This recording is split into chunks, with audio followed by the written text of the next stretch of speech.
Si nos evaluamos, casi todos tenemos tormenta. Una enfermedad, una situación, pero si Cristo es nuestro centro y aumentamos nuestra fe, esa tormenta se va en el nombre poderoso de Jesús. Vamos a comenzar a aumentar nuestra fe en Cristo, en esa palabra. Di la palabra y será hecho. Vamos a murallar nuestros hogares, vamos a murallar nuestros hijos, vamos a murallar nuestros nietos, nuestra parentela, nuestros hogares de cualquier tormenta que se levante, cualquier diagnóstico, cualquier operación que haya. Mire, a mí me operé en octubre, el médico se dio el calendario, me opera en enero. Yo sigo orando al Señor. Si me tengo que operar, que sean tus manos que me operen, y voy tranquila, sin miedo al quirófano, porque Cristo estará conmigo. Gloria a Dios, aleluya. Inclinemos nuestro rostro, iglesia. Padre, te damos gracias en esta mañana, Dios. Te damos gracias por tu presencia, Señor amado. Tu palabra nos dice que no somos, Señor amado Dios, Señor, que no somos, Señor amado, privilegiados, que las tormentas no nos van a llegar. Claro que nos van a llegar. Lo importante de esto es creer que tú paralizarás la tormenta, Señor. En esta mañana, Señor amado, mira este pueblo donde yo me incluyo, Señor. Pero, Señor, también presentamos a los que están en sus hogares, los que están en algunas actividades, los que están en Cabo Rojo, toda la familia de esta iglesia. En esta mañana queremos que tú abras la ventana de los cielos. Señor amado Dios, nos ayude a aumentar nuestra fe, Señor amado, para que en esta iglesia veamos milagros, veamos prodigios, veamos maravillas, Señor amado. Dios de la gloria. Estos tiempos, Señor, de la gloria son desafiantes, Señor. Permite, Dios, que seamos un lugar diferente. Un hogar, Señor amado, que nos agarremos de ti con todo el corazón y que podamos decir que el vivir eres tú, Señor, en nuestras vidas. Te damos gracias en esta mañana, Señor amado, por el amor que has tenido de traernos a tu casa, Señor. Para que, Señor, recibamos refrigerio, recibamos consuelo, palabras de esperanza y palabras que nos fortalecen, Señor. Te damos gracias en esta mañana. Este pueblo está en tus manos. En el nombre maravilloso de Jesús. Amén. Si en esta mañana alguien ha venido con algún problema, con alguna situación particular, mire, ahí donde usted está o pasando al frente, queremos orar por usted, yo y los ancianos. Solamente crea en esa palabra de autoridad de Jesús. Jesús paralizará la tormenta de su vida en esta mañana. Jesús tomará control de tu vida, de tu hogar, de tus hijos. Jesús es real y su palabra es real. Le voy a pedir a los ancianos que pasen al frente y los hermanos que están en los asientos, pues vamos a extender nuestras manos y vamos a cubrirlo en el nombre poderoso de Jesús. Si quiere pasar al frente, puede pasar, no hay ningún problema para que oremos por usted. El altar está abierto esta mañana. Si no, pues se queda tranquilo detrás y los ancianos siempre así no me molesté. Y después el líder le conté y me dice: pastora, eres llamada a consolar y tienes que moverte ir. Y me fui, hice el trabajo de Dios y le pedí perdón al Señor. ¿Por qué? Porque cada cual tiene que tener su rol. ¿Me entiendes? Yo estoy, mira, a la disposición del Señor. Pero miren, la iglesia, Dios va a pedir cuenta. Y por eso estoy diciendo que el juicio de Dios va a comenzar en el altar. Pregúntele al Señor por qué. Así que la palabra tiene poder, que la estamos diciendo de esta mañana. Y esa palabra que Jesús le dijo a aquella tormenta, inmediatamente la tormenta se paralizó. Inmediatamente. Ordinariamente pasado lo peor, una tormenta, aún queda mucho oleaje, hasta que el mar se sosiega por completo. Es como dice la resaca. Pero la voz de Cristo no solo cesa la tormenta, sino que todo lo que queda en ella, a veces las grandes tormentas, miren, se paralizó.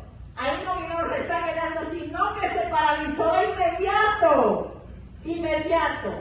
Según este relato, Cristo es digno de admiración por disponer de un poder tan portentoso que se impone a la naturaleza, inanimada, que es incapaz de ser impactada por la palabra humana. La palabra de Cristo tiene poder. Y que Cristo le dijo a su pueblo cosas más grandes que yo haremos. Siempre me pregunto, ¿por qué ya no hay tantos milagros? ¿Ah? Porque mire, somos hombres y mujeres de poca fe. ¿Ah? Porque si tuviéramos la fe de un granito de mostaza, le dijeran a esos montes que se vayan. Mire, y los montes tienen que moverse.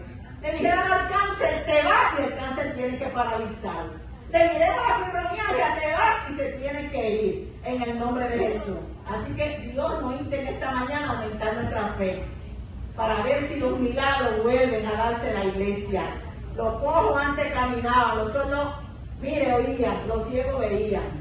Tenemos que pedirle al Señor de nuevo, mire, que aumente la fe, como decía los chicos, aumenta nuestra fe, Señor, para que la iglesia vuelva otra vez a hacer los milagros y los prodigios. Gloria a Dios. La palabra tiene poder para avivar nuestra confianza en Él en medio de las mayores tormentas. No importa la tormenta que sea, si Cristo está ahí y usted cree en fe, la tormenta tiene que irse, porque las tormentas no son permanentes. Las tormentas siempre van a llegar, pero como hijos e hijas de Dios, tenemos a Cristo a nuestro lado, el cual nos da la seguridad y paz para poder decir la palabra con fe y que la tormenta se vaya en el nombre de Jesús. Gracias le damos a Dios que las tormentas son pasajeras, no son permanentes. Por lo tanto, llegan y se tienen que ir. En el poderoso nombre de Jesucristo. Debajo de la cueva, para ese pueblo permanecía. En los tiempos de Cristo, cuando Cristo murió y fueron perseguidos, a los discípulos decapitados, muertos, echados a los leones, la iglesia de Cristo se mantuvo firme. Y en estos tiempos, nuestros corazones, pues muchas veces se inquietan. Las iglesias no están, la iglesia está vacía, la gente no quiere salir de la casa, hay mucho temor. ¿Ah? Entonces nos debemos de preguntar en qué Dios hemos creído.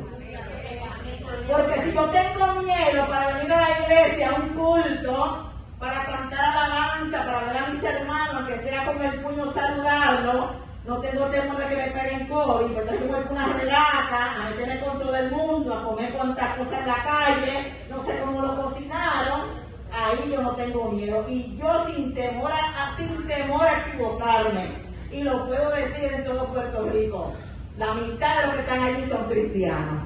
¿Ah? De madrugada para la regata, y yo no estoy en contra de eso, simplemente que la prioridad tiene que ser Cristo. Yo mandé ayer felicitando a una iglesia, una guagua llena que iban a evangelizar para Fajardo, de jóvenes y no jóvenes, y yo decía, este es el tiempo, ayer sábado, este es el tiempo de ir a predicar. ¿Dónde están parte de esta iglesia? En Cabo Rojo. Mira, iglesia, Cristo está a la puerta. Pero verdaderamente mucho pueblo de Dios no lo está creyendo y nos da grande tristeza. Así que mire, que nos toca lo que estamos, seguir orando, seguir clamando. Y no es malo que se coja vacaciones, que se disfrute, pero yo siempre entiendo que la prioridad debe ser Cristo. Y no en estos tiempos. En estos tiempos los pastores, los líderes tienen que tener sabiduría, son tiempos finales, donde están pasando tantas cosas, se nos va el COVID, pero ¿qué viene ahora? Y vienen plaga tras plaga, pero ni siquiera, no voy a generalizar, muchos pastores no le están creyendo a Dios. Cogen 50 días de vacaciones, 40 días, se van para playa, para paradores, para Europa. Usted ve la foto de Europa, de cuánta cosa. Y entonces, ¿qué estamos creyendo? Yo no soy más santa que los santos, pero yo estoy apercibida al cielo. Yo estoy apercibida a los sazones y los tiempos. Porque yo le tengo que decir al pueblo de Dios, tenemos que estar apercibidos, porque si la trompeta suena no nos queremos quedar. Y si yo no soy responsable de decirle al pueblo de Dios que nos preparemos, que estemos alerta, como las 10 vírgenes, eran 10, 5 se quedaron y 5 se fueron. ¿Por qué las 10 no se fueron, iglesia? Porque le faltaba aceite extra, que es lo que tenemos que buscar como iglesia en estos tiempos, el aceite extra, ese aceite de oración, ese aceite de la búsqueda. Mire, yo le voy a testificar que cuando a mí me llamaron para ir a ministrar, iglesia, tuve que pedirle perdón a Dios porque me molesté. Las tormentas son prueba de fe. Yo escudriñando me di cuenta que, mire, la fe, mire, ¿qué le dice Jesús a los discípulos? Hombres de poca fe. Así que, mire, hay tormentas que tenemos que tener la fe agigantada, ¿verdad? Si tenemos la fe poca, pues mire, no podemos llegar a ninguna parte. Nuestra fe tiene que ser grande, creer que Dios lo hará. Los peligros claros son inminentes e inevitables. Conducen espontáneamente a la gente a ser el único que puede prestar ayuda en momentos de extremo género y de extremo apuro, perdona. La petición de los discípulos fue: sálvanos. Ellos pensaban que Jesús podía salvarlos, claro que sí. El motivo de su súplica es que perecemos. Jesús, mira, sálvanos porque aquí, mira, ya nos vamos a morir. Era el lenguaje del miedo. Había recibido en su interior respuesta de muerte y dicen: perecemos a menos que tú nos salves. El único que podía y tenía la alternativa de vida en ese momento era Jesús. No había más nadie que clamar, solamente a Jesús, que tiene palabra de vida eterna. Ten compasión de nosotros, era su ruego con fervor. Podemos ver cómo Jesús reprende a los discípulos. Él no le echa en cara el que le hayan despertado con su clamor, sino que ellos se hayan dejado perturbar por sus temores. Los discípulos tenían en la barca la persona de Cristo. Por lo tanto, para ellos esto debería ser suficiente garantía de que las olas no lo harían sufragar. Muchas veces en nuestras vidas somos cristianos, muchos años en el Evangelio, pero nos llegan diagnósticos, nos llegan situaciones que tambaleamos. Y de lo menos que nos recordemos que Cristo está con nosotros, bendito Dios. Por otra parte, tenían la palabra de Cristo que le había mandado a pasar al otro lado. ¿Quién fue que lo mandó a pasar? Jesús. Así que si Jesús le dijo: pasen al otro lado, era porque había garantía de que Él lo estaba cuidando. Cuando Jesús está lleno en nuestras vidas y en nuestros hogares, hay garantía de que las tormentas que se levanten tendrán que paralizarse.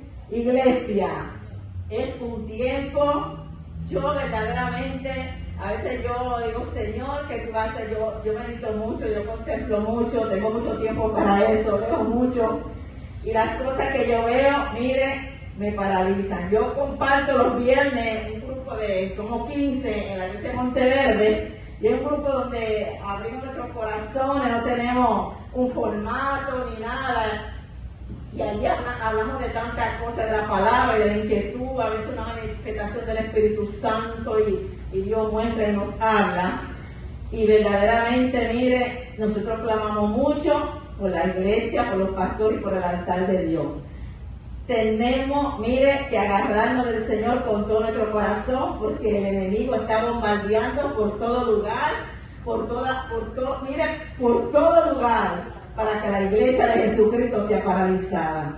En los tiempos de los que leemos Biblia, que aquí hay mucha gente que yo sé que lee mucha Biblia. En los tiempos de la persecución, ¿qué fue lo que creció? La catástrofe. Habían escuchado la palabra del sermón del monte, pero aún no sabían quién era Jesús. Ahora bien, ¿qué podemos aprender nosotros de este evento, iglesia? Primero, las tormentas son inevitables. Las tormentas no están reservadas para personas malas. A los hijos de Dios también nos llegan las tormentas. Los discípulos no eran hombres que iban de un crucero disfrutando a todo dar, no, ni tampoco eran piratas saltando barcos desventurados. Estos hombres eran los discípulos de Jesús, eran los que caminaban día y noche con su maestro.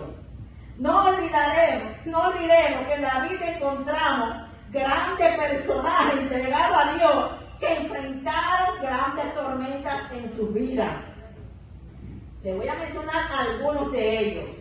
Adán y Eva tuvieron 2 hijos, pero uno de ellos era rebelde y asesino. Segundo, Noé vivió la experiencia de un diluvio, pero más adelante vivió su propio fracaso. José fue echado en un pozo, luego vendido como esclavo y luego fue encarcelado injustamente. Moisés, por defender a un israelita, se enfureció y ¿qué? Mató a un hombre. David se vio obligado a huir para salvar su vida cuando el rey Saúl lo quería matar. Nehemías tuvo enemigos que se levantaron para que él no cumpliera el propósito de Dios en reconstruir las murallas de Jerusalén. Y Pablo, que fue golpeado varias veces, encarcelado y perseguido. Así que mira, son unos chiquitos que le estoy mencionando de hombres de Dios que tuvieron tormentas en su vida. Segundo aprendizaje, el seguir a Jesús muchas veces nos lleva ¿a qué? A las tormentas. Es muy cierto que el seguir a Jesús nos lleva a la vida eterna y a la gloria del cielo, pero también muchas veces sufrimos. En mi vida personal y ministerial he sufrido de muchas tormentas. Muchas veces le he preguntado a Dios el por qué. Cuando nos examinamos y vemos que creemos que estamos haciendo las cosas bien y de repente se levantan estas tormentas, creemos que no lo merecemos. Pero he aprendido a lo largo de mis años que las tormentas que se levantan son para probar nuestra fe y nuestra verdadera entrega a Dios. Así que mire, no se ponga rebelde, no se le contra la pared cuando aparecen esos revoluciones y esas tormentas en su casa, en su familia. Simplemente diga, Señor, muéstrame que tú quieres, que yo voy a través de esta tormenta de lucha. La frase de la Biblia vino de los discípulos cuando navegaban en el mar de Galilea. Clamaron, Jesús, sálvanos. Fue una oración clamor. Ellos pensaron que iban a morir en esa tormenta. El miedo a la muerte les paralizó. Jesús, anteriormente a este pasaje, había estado en el monte enseñando a una multitud, lo que todos conocemos como el Sermón del Monte. Luego desciende del monte y comienzan una serie de milagros de sanidades. Primero, sana a un leproso. Luego a un siervo de un centurión. Luego a la suegra de Pedro, uno de sus discípulos. Luego Jesús les ordena a sus discípulos que pasaran al otro lado, por tanto, se montan en la barca. Esta travesía le da un espacio a Jesús para descansar y retomar nueva fuerza. Por lo tanto, Jesús estaba cansado y decide dormir un poco. Este no era un sueño de falsa seguridad, como el de Jonás durante la tormenta, sino de una santa serenidad y dependencia del Padre. Quienes pueden reclinar su cabeza sobre la almohada de una conciencia limpia, pueden dormir tranquilamente en medio de una tormenta. Ejemplo de esto, Pedro en la cárcel se encuentra en Hechos capítulo 12, el verso 6, que nos dice, y cuando Herodes le iba a sacar, aquella misma noche estaba Pedro durmiendo entre dos soldados, sujetos con dos cadenas, y los guardas delante de la puerta custodiaban la cárcel. Pedro estaba preso, tenía cadena, pero estaba durmiendo tranquilamente. Jesús dormía para poner a prueba la fe de sus discípulos discípulos para ver si confiaban en él. Ahora parecería desinteresarse de ellos. Señor, sálvanos. Cuando los discípulos acudieron a Jesús, pudieron decirlo en dos palabras: Señor, sálvanos. No había tiempo para discurso, tampoco era una ocasión para intentar impresionar ofreciendo pensamiento profundo. Esta oración tenía que ser como una flecha delgada y puntiaguda dirigida al corazón del asunto. Se estaban hundiendo. Los discípulos no le contaron a Jesús los detalles de la tormenta. De hecho, ni siquiera mencionaron la tormenta. Pero Jesús ya lo sabía. No le dijeron a Jesús cómo tenía que salvarlo, pues la situación les sobrepasaba. Los discípulos no necesitaban que Jesús le ayudara a sacar agua del barco o bajar la vela, sino que necesitaban que él hiciera algo y pronto. Simplemente le pidieron que le salvara. Ahora bien, ¿qué le contesta Jesús? Lo despertaron, estaba durmiendo. No podemos perder el contexto de que Jesús estaba durmiendo, descansando. De repente escucha este clamor. Él entonces actúa con una respuesta que lo tenemos en el capítulo 8, versos de 26 y 27, que nos dice: hombre de poca fe, le contestó, ¿por qué tienen tanto miedo? Entonces se levantó y reprendió a los vientos y a las olas, y todo quedó completamente tranquilo. Los discípulos no salían de su asombro y decían: ¿qué clase de hombre es este? Que hasta los vientos y las olas le obedecen. El Evangelio de Mateo, el capítulo 8, los versos del 23 al 25. Mateo capítulo 8, los versos del 23 al 25. Y la palabra del Señor se lee en el nombre del Padre, del Hijo y del Espíritu Santo. Jesús calma la tempestad. Y entrando él en la barca, sus discípulos le siguieron. Y he aquí que se levantó en el mar una tormenta tan grande que las olas cubrían la barca, pero él dormía. ¿Quién dormía? Jesús. Y vinieron sus discípulos y le despertaron diciendo: Señor, sálvanos que perecemos. Él les dijo: ¿por qué teméis, hombres de poca fe? Entonces, levantándose, reprendió a los vientos y al mar, y se hizo grande bonanza. Y los hombres se maravillaron diciendo: ¿qué hombre es este que aún los vientos y el mar le obedecen? Te damos gracias, Dios, porque, Señor amado, esta mañana el tema de la palabra, esa palabra tuya que da vida, esa palabra tuya, Señor, que hace efecto hasta en la naturaleza, Señor. Te damos gracias por esta tu palabra. Permite, Dios, que cada palabra que tú me has dado en esta mañana, Señor, sea para edificar nuestras vidas, Señor amado. Y para que, Señor amado, tengamos unas herramientas para cuando le lleguen las tormentas a nuestras vidas. En el nombre maravilloso de Jesús. Amén. El 17 de diciembre de 1997 se estrenó la película más taquillera de esos tiempos, titulada El Titanic.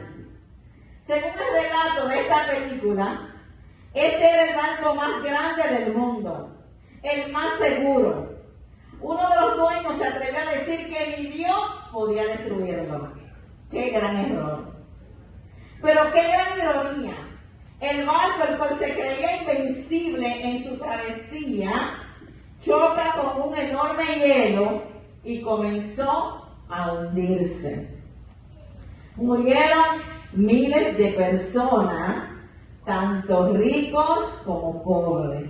O sea, a este barco le azotó una tormenta de hielo Y lo más triste es que habían sacado a Jesús del barco.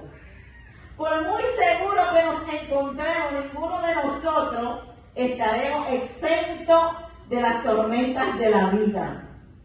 Aunque estemos haciendo las cosas bien, las tormentas nos pueden alcanzar. La pregunta sería, ¿cómo voy a actuar cuando llegue a mi vida, a mi familia, una tormenta?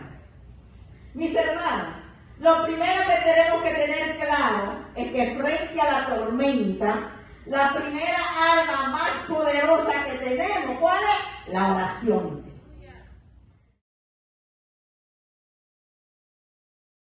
Que el Señor le bendiga. Queremos invitarle a celebrar nuestro 50 aniversario en la Iglesia Cristiana Discípulos de Cristo de Royal Town, Bayamón, que pastorea este servidor Abraham Colón. Es sencillo, mire, nosotros queremos presentarle nuestro programa de invitación de todo el año a las iglesias participantes con su pastor y pastora que han sido parte de nuestra historia en estos 50 años.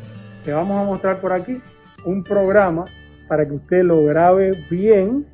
Le espero, si usted sabe de alguien que se congregó con nosotros en algún momento dado, invítele. Dígale que nos estamos reencontrando en Royal Town. Si por primera vez usted viene, será bienvenido con su familia. Déjenos saber al 787-799-3274, el teléfono de nuestra oficina. Tenemos espacios reservados para usted.